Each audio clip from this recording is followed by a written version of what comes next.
Monday morning found us on our way to the famous university town. An easy effort on the part of Holmes, who had no routes to pull up, but one which involved frantic planning and hurrying on my part, as my practice was by this time not inconsiderable. Holmes made no allusion to the case until after we had deposited our suitcases at the ancient hostel of which he had spoken. I think, Watson, that we can catch the Professor just before lunch. He lectures at 11 and should have an interval at home. What possible excuse have we for calling? Holmes glanced at his notebook. There was a period of excitement upon August the 26th. We will assume that he is a little hazy as to what he does at such times. If we insist that we are there by appointment, I think he will hardly venture to contradict us. Have you the effrontery necessary to put it through? We can but try. Excellent, Watson. Compound of the busy bee and Excelsior. We can but try, the motto of the firm. A friendly native will surely guide us. Such a one on the back of a smart hansom swept us past a row of ancient colleges and finally turning into a tree-lined drive, pulled up at the door of a charming house, girt round with lawns and covered with purple wisteria. Professor Presbury was certainly surrounded by every sign, not only of comfort, but of luxury. Even as we pulled up, a grizzled head appeared at the front window, and we were aware of a pair of keen eyes from under shaggy brows which surveyed us through large horn glasses. A moment later, we were actually in his sanctum, and the mysterious scientist whose vagaries had brought us from London was standing before us. There was certainly no sign of eccentricity either in his manner or appearance, for he was a portly, large-featured man, grave, tall, and frock-coated with the dignity of bearing which a lecturer needs. His eyes were his most remarkable feature, keen, observant, and clever to the verge of cunning. He looked at our cards. "Pray sit down, gentlemen. What can I do for you?" Mr. Holmes smiled amiably. "It was the question which I was about to put to you, Professor." "To me, sir?" Possibly there is some mistake. I heard through a second person that Professor Presbury of Camford had need of my services." "Oh, indeed?" It seemed to me that there was a malicious sparkle in the intense grey eyes. "You heard that, did you? May I ask the name of your informant?" "I am sorry, Professor, but the matter was rather confidential. If I have made a mistake, there is no harm done. I can only express my regret." "Not at all. I should wish to go further into this matter. It interests me. Have you any scrap of writing, any letter or telegram, to bear out your assertion?" "No, I have not." "I presume that you do not go so far as to assert that I summoned you?" "I would rather answer no questions," said Holmes. "No, I dare say not," said the Professor with asperity. "However, that particular one can be answered very easily without your aid." He walked across the room to the bell. Our London friend Mr. Bennet answered the call. "Come in, Mr. Bennet. These two gentlemen have come from London under the impression that they have been summoned. You handle all my correspondence? Have you a note of anything going to a person named Holmes?" "No, sir," Bennet answered with a flush. "That is conclusive," said the Professor, glaring angrily at my companion. "Now, sir," he leaned forward with his two hands upon the table, "it seems to me that your position is a very questionable one." Holmes shrugged his shoulders. "I can only repeat that I am sorry that we have made a needless intrusion." "Hardly enough, Mr. Holmes," the old man cried in a high screaming voice with extraordinary malignancy upon his face. He got between us and the door as he spoke, and he shook his two hands at us with furious passion. "You can hardly get out of it so easily as that." His face was convulsed, and he grinned and gibbered at us in his senseless rage. I am convinced that we should have had to fight our way out of the room if Mr. Bennet had not intervened. "My dear Professor," he cried, "consider your position. Consider the scandal at the university. Mr. Holmes is a well-known man. You cannot possibly treat him with such discourtesy." Sulkily our host, if we may call him so, cleared the path to the door. We were glad to find ourselves outside the house, and in the quiet of the tree-lined drive. Holmes seemed greatly amused by the episode. "Our learned friend's nerves are somewhat out of order," said he. "Perhaps our intrusion was a little crude, and yet we have gained that personal contact which I desired. But dear me, Watson, he is surely at our heels. The villain still pursues us." There were the sounds of running feet behind, but it was, to my relief, not the formidable professor, but his assistant who appeared around the curve of the drive. He came panting up to us. "I am so sorry, Mr. Holmes. I wish to apologise." "Ah, my dear sir, there is no need. It is all in the way of professional experience." "I have never seen him in a more dangerous mood, but he grows more sinister. You can understand now why his daughter and I are alarmed, and yet his mind is perfectly clear." "Too clear," said Holmes. "That was my miscalculation. It is evident that his memory is much more reliable than I had thought. By the way, can we, before we go, see the window of Miss Presbury's room?" Mr. Bennet pushed his way through some shrubs, and we had a view of the side of the house. "It is there, the second on the left." "Dear me, it seems hardly accessible, and yet you will observe that there is a creeper below and a water pipe above, which gives some foothold." "I could not climb it myself," said Mr. Bennet. "Very likely.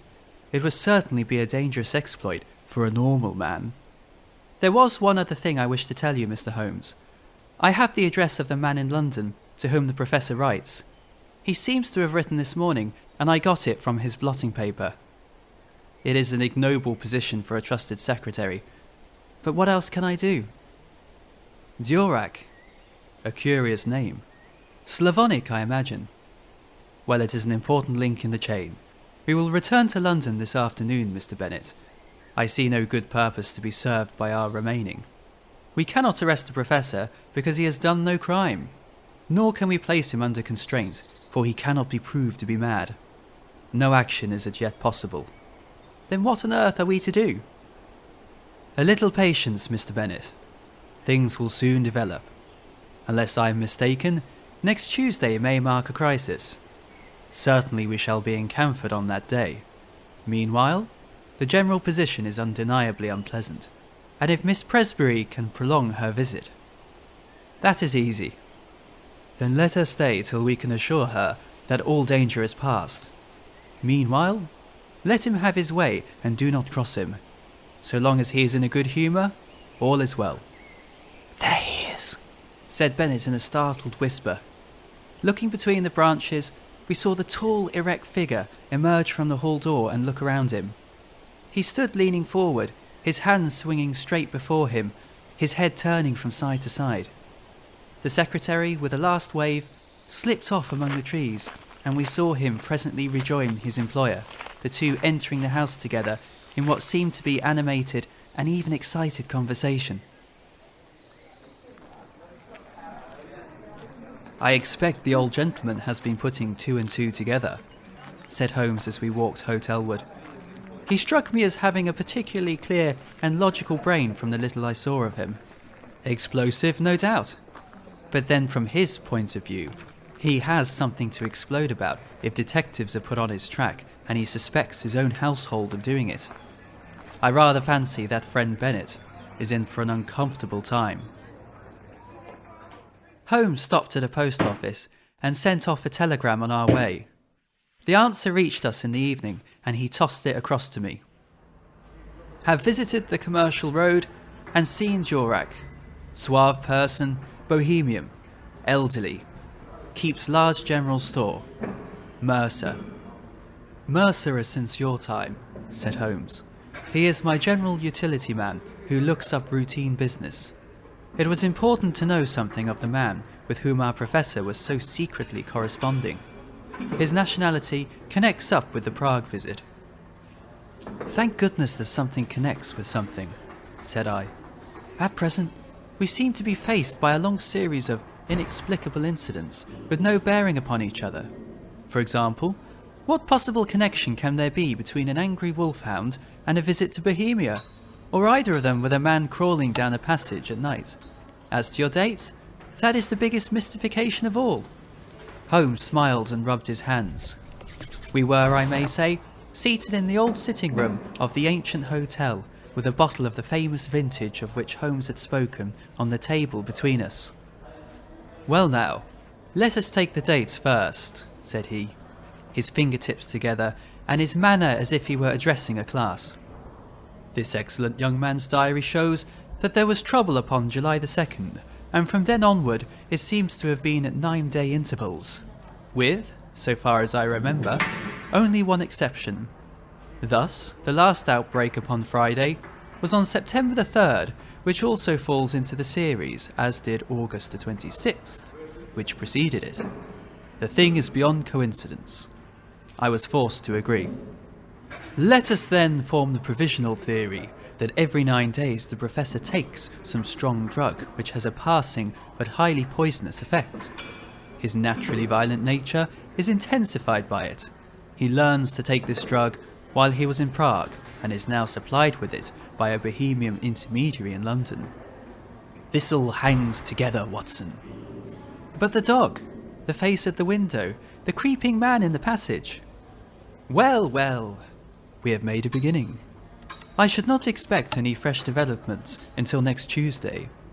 In the meantime, we can only keep in touch with friend Bennett and enjoy the amenities of this charming town." In the morning, Mr. Bennett slipped round to bring us the latest report. As Holmes had imagined, times had not been easy with him.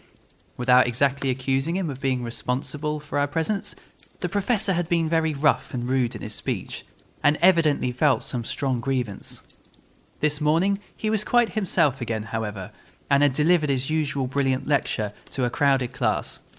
"Apart from his queer fits," said Bennett, "he has actually more energy and vitality than I can ever remember, nor was his brain ever clearer. But it's not he. It's never the man whom we have known." "I don't think you have anything to fear now for a week at least," Holmes answered. "I am a busy man, and Dr. Watson has his patients to attend to. Let us agree that we meet here at this hour next Tuesday, and I shall be surprised if before we leave you again, we are not able to explain, even if we cannot perhaps put an end to your troubles. Meanwhile, keep us posted in what occurs." I saw nothing of my friend for the next few days, but on the following Monday evening I had a short note asking me to meet him next day at the train. From what he told me as we travelled up to Camford, all was well. The peace of the Professor's house had been unruffled, and his own conduct perfectly normal. This also was the report which was given us by Mr. Bennett himself when he called upon us that evening at our old quarters in the Chequers.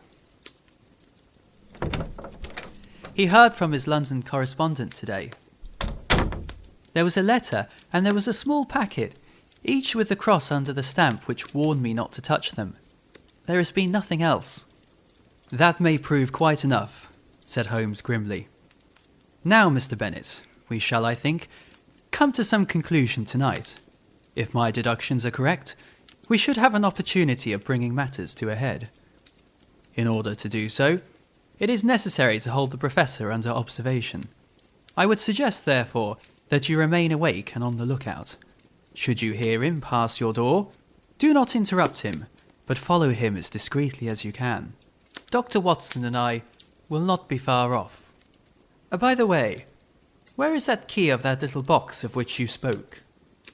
"Upon his watch chain." "I fancy our researches must lie in that direction. At the worst, the lock should not be very formidable. Have you any other able-bodied man on the premises?" "There is the coachman, MacPhail. Where does he sleep?" "Over the stables." "We might possibly want him.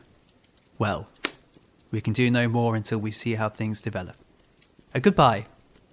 But I expect that we shall see you before morning."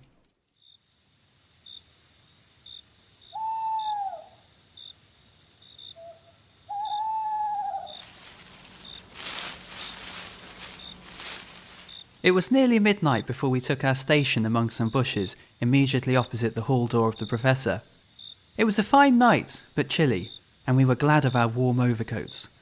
There was a breeze, and clouds were scudding across the sky, obscuring from time to time the half-moon. It would have been a dismal vigil, were it not for the expectation and excitement which carried us along, and the assurance of my comrade that we had probably reached the end of the strange sequence of events which had engaged our attention. If the cycle of 9 days holds good, then we shall have the Professor at his worst tonight, said Holmes. The fact that these strange symptoms began after his visit to Prague, that he is in secret correspondence with a Bohemian dealer in London, who presumably represents someone in Prague, and that he received a packet from him this very day, all point in one direction. What he takes and why he takes it are still beyond our ken, but that it emanates in some way from Prague is clear enough. He takes it under definite directions which regulate this 9th day system, which was the first point which attracted my attention. But his symptoms are most remarkable. Did you observe his knuckles?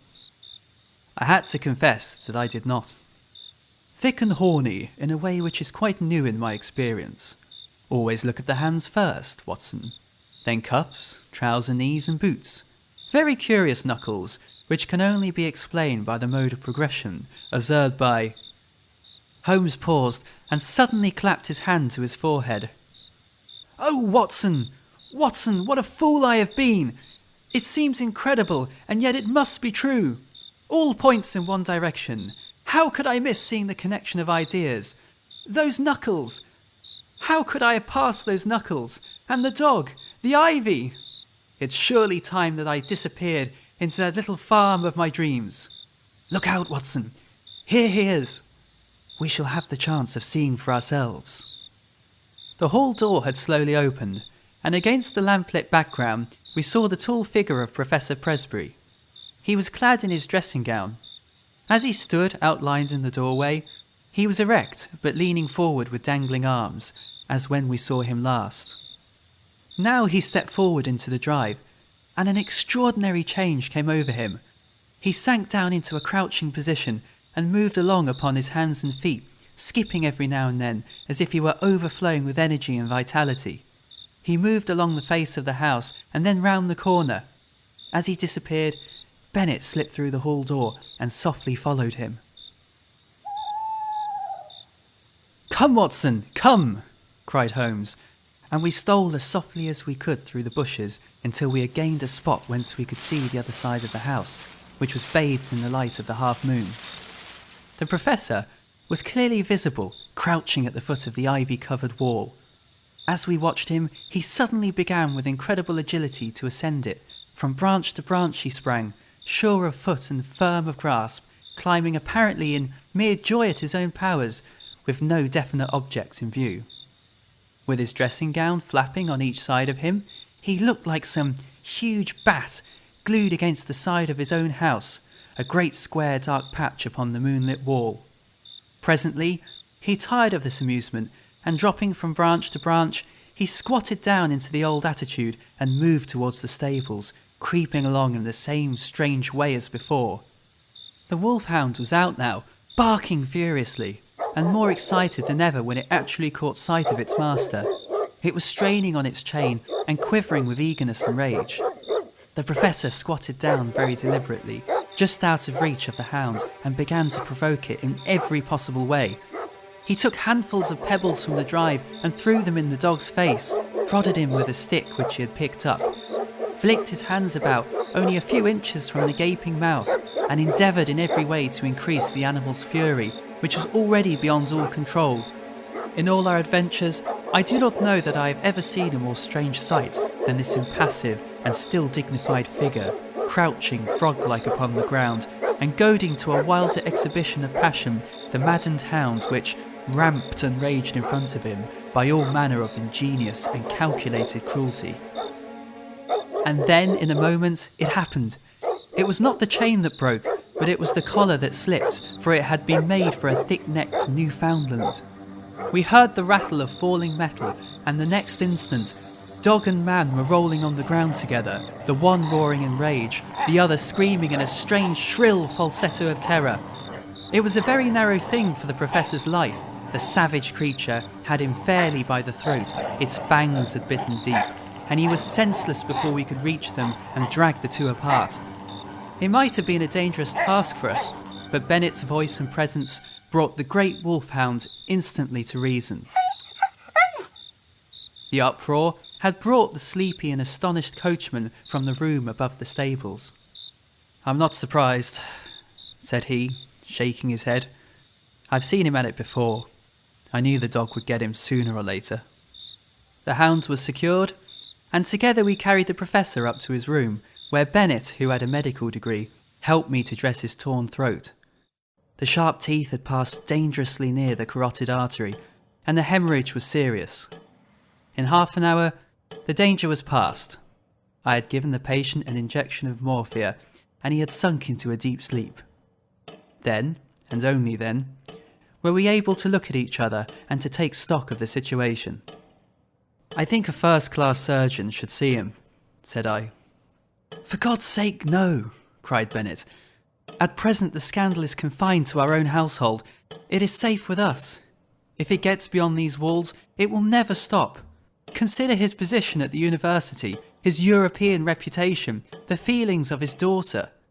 "Quite so," said Holmes. "I think it may be quite possible to keep the matter to ourselves, and also to prevent its reoccurrence now that we have a free hand. The key from the watch chain, Mr. Bennett. MacPhail will guard the patient, and let us know if there is any change. Let us see what we can find in the professor's mysterious box."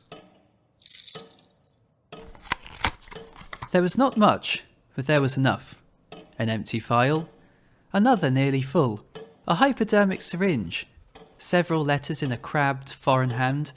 The marks on the envelopes showed that they were those which had disturbed the routine of the secretary, and each was dated from the Commercial Road and signed A. Jorak.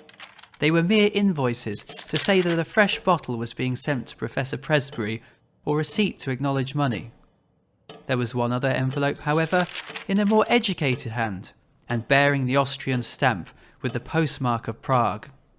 "Here we have our material," cried Holmes as he tore out the enclosure. "Honoured colleague," it ran. "Since your esteemed visit, I have thought much of your case, and though in your circumstances there are some special reasons for the treatment, I would nonetheless enjoin caution, as my results have shown that it is not without danger of a kind. It is possible that the serum of anthropoid would have been better. I have, as I explained to you, used black-faced langur because a specimen was accessible. Langur is of course a crawler and climber, while anthropoid walks erect and is in all ways nearer. I beg you to take every possible precaution that there be no premature revelation of the process. I have one other client in England, and Jorak is my agent for both. Weekly reports will oblige. Yours with high esteem, H. Lowenstein." Lowenstein. The name brought back to me the memory of some snippet from a newspaper which spoke of an obscure scientist who was striving in some unknown way for the secret of rejuvenescence and the elixir of life. Lowenstein of Prague. Lowenstein with the wondrous, strength-giving serum, tabooed by the profession because he refused to reveal its source. In a few words I said what I remembered. Bennett had taken a manual of zoology from the shelves. "Langur," he read. "The great black-faced monkey of the Himalayan slopes. Biggest and most human of climbing monkeys." Many details are added. "Well, thanks to you, Mr. Holmes, it is very clear that we have traced the evil to its source." "The real source," said Holmes, "lies of course in the untimely love affair which gave our impetuous professor the idea that he could only gain his wish by turning himself into a younger man. When one tries to rise above nature, one is liable to fall below it. The highest type of man may revert to the animal if he leaves the straight road of destiny." He sat musing for a little, with the phial in his hand, looking at the clear liquid within. "When I have written to this man and told him that I hold him criminally responsible for the poisons which he circulates, we will have no more trouble. But it may recur. Others may find a better way. There is danger there. A very real danger to humanity. Consider, Watson, that the material, the sensual, the worldly would all prolong their worthless lives. The spiritual would not avoid the call to something higher. It would be survival of the least fit. What sort of cesspool may not our poor world become?" Suddenly the dreamer disappeared, and Holmes, the man of action, sprang from his chair. "I think there is nothing more to be said, Mr. Bennet. The various incidents will now fit themselves easily into the general scheme. The dog, of course, was aware of the change far more quickly than you. His smell would ensure that. It was the monkey, not the professor, whom Roy attacked, just as it was the monkey who teased Roy. Climbing was a joy to the creature, and it was a mere chance, I take it, that the pastime brought him to the young lady's window. There is an early train to town, Watson, but I think we shall just have time for a cup of tea at the Checkers before we catch it." This podcast was produced and narrated by myself, Patrick Walsh, alongside all music associated with it.